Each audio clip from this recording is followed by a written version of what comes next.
दोस्तों नमस्कार।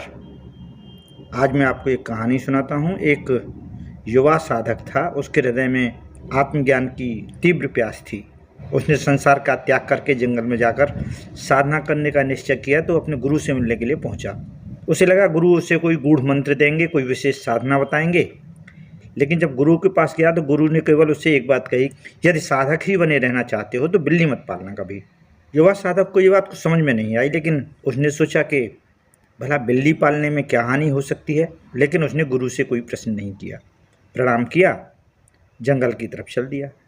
एक छोटी सी झोपड़ी बनाई, साधना में लीन हो गया। उसके पास संसार का कोई संग्रह नहीं था, केवल 2 लंगोटियाँ थीं जिन्हें एक को पहनता था और दूसरी को धो करके सुखा देता था। यही उसकी पूरी संपत्ति थी। कुछ समय तक तो सब ठीक चलता रहा, लेकिन धीरे धीरे एक समस्या उत्पन्न हो गई। जब भी वह भिक्षा मांगने के लिए गाँव जाता, लौटकर देखता तो चूहे उसकी लंगोटी को कुतर देते थे। उसने दूसरी बनवाई, वो दूसरी भी कुतर दी। अब रात को भी चूहे परेशान करने लगे। कुछ ग्रामीण भक्त थे जो समय समय पर उसके दर्शन के लिए आते थे। उसकी परेशानी देखकर उससे बोले कि आप एक बिल्ली पाल लीजिए, चूहे अपने आप समाप्त हो जाएंगे।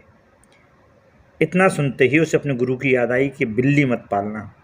कुछ देर वो सोचता रहा, लेकिन फिर उसने अपने ही मन को समझाया कि बिल्ली पाल लेने में क्या फ़र्क पड़ेगा। गुरु ने वो किसी विशेष परिस्थिति के लिए बात कही होगी। उसने अपने गुरु की बात की अवहेलना की और एक बिल्ली पाल ही ली। चूहे तो समाप्त हो गए, लेकिन अब दूसरी समस्या, बिल्ली के लिए दूध की व्यवस्था करनी पड़ती थी।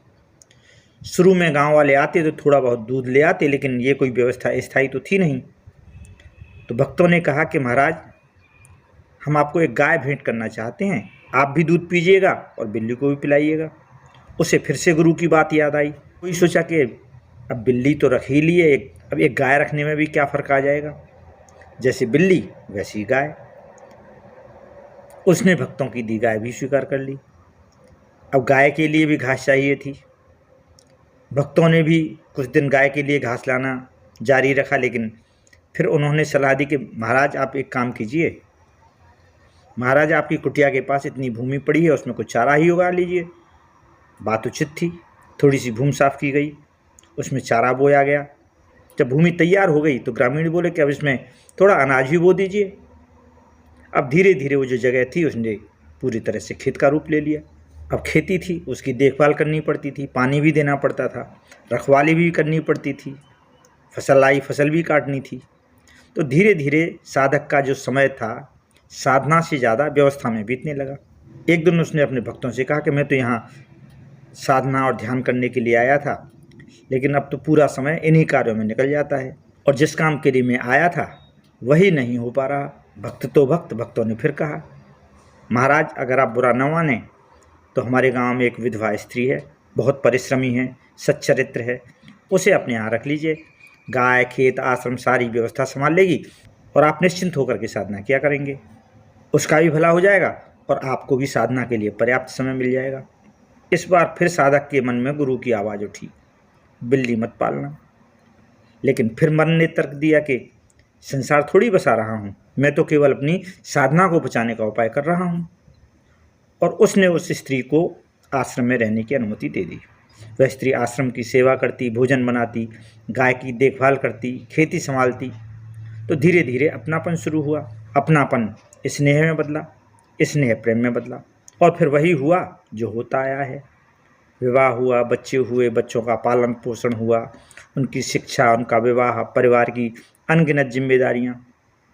तो देखते ही देखते वो जो साधक था, जो संसार को छोड़कर जंगल में आया था, पूरी तरह से एक गृहस्थ बन चुका था। उसकी साधना कब विदा हो गई उसे स्वयं ही पता नहीं चला। वर्षों बाद एक दिन उसके गुरु उसी मार्ग से वहाँ से गुजरे। उन्होंने देखा कि यहाँ एक छोटी सी झोंपड़ी हुआ करती थी, और वहाँ घर था, खेत थे, गायें थीं, बच्चे खेल रहे थे, पूरा संसार बसा हुआ था। अब गुरु वहाँ खड़े थे। तभी वही जो पूर्व साधक था दौड़ता हुआ आया, जो अब गृहस्थ बन चुका था, दौड़ता आया, गुरु जी के पैरों में गिर पड़ा। आंखों में आंसू थे। गुरु जी पहचान गए, बोले बिल्ली कैसी है। ये सुनते ही वो साधक फूट फूट कर रोने लगा। अब उसकी समझ में आ चुका था कि गुरु ने उसे बिल्ली नहीं, अपने मन से सावधान किया था। उसने रोते हुए कहा कि गुरुदेव, अब समझ में आया कि आपने क्यों कहा था यदि साधक बने रहना है तो बिल्ली मत पालना। मेरी भूल बिल्ली पालना नहीं थी, मेरी भूल ये थी कि मैं अपने मन की पहली चाल को ही नहीं पहचान पाया। तो मित्रों, यही है इस कहानी का सार। हम अक्सर सोचते हैं कि समस्या बाहर है, परिवार में है, समाज में है, परिस्थितियों में है, लेकिन सच्चाई ये है कि समस्या बाहर नहीं, हमारे भीतर के मन में है। यदि मन आसक्त है तो जंगल में भी संसार बस जाता है, यदि मन मुक्त है तो संसार के बीच में भी शांति संभव है। संत पलटूदास ने कहा है कि पलटू जो मन मुआ नहीं, चले जगत को त्याग, ऊपर धोए क्या भया, भीतर रहेगा दाग। यानी संसार का बाहर से त्याग करना आसान है, लेकिन जब तक मन का त्याग नहीं होता तब तक संसार किसी न किसी रूप में हमारे भीतर जीवित रहता है। तो यही थी आज की कहानी। नमस्कार।